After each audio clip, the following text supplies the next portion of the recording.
Nimejaribu kufanya homework yangu kuhusu suala la ahadi ya basi kama nilivyokuwa na dadisi wakati wote na kusumbua kutaka kufahamu maana ule muda umewadia wa basi hilo kufika.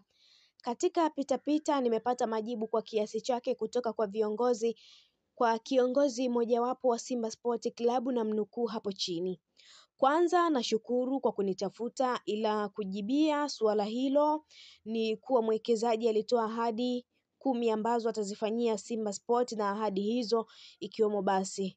Ni kuwa atalitoa ndani ya msimu wake wa kwanza kwenye mkataba ipo hivyo.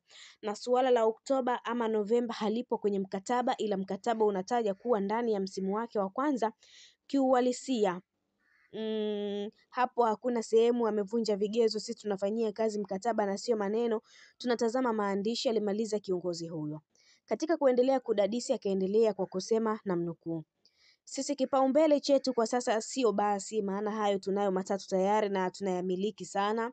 Kipaumbele chetu cha haraka tulimwambia ni uwanja wa mazoezi na unaweza kufika uwanjani hata sasa hivi utaona shughuli inayoendelea.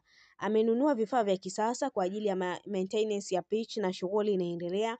Huku pia kambini kwa wachezaji kuna maboresho makubwa anayafanya. Hivyo ahadi zake nyingi ambazo zilikuwa zianze mwakani zimeanza sasa, alitamatisha kiongozi huyo. Thank you for your attention to this matter. Mtazamaji wetu, na hiyo ni kuhusu issue ya basi ambapo mwekezaji wa klabu ya Simba Jeroti alisema kuwa atainunulia klabu hiyo basi jipya. Endelea kutufuatilia, pia usisahau kulike, kushare, kucomment pamoja na kusubscribe channel yetu ili uendelee kufurahia taarifa zetu mbalimbali za kimichezo kutokea ndani na nje ya mipaka ya Tanzania.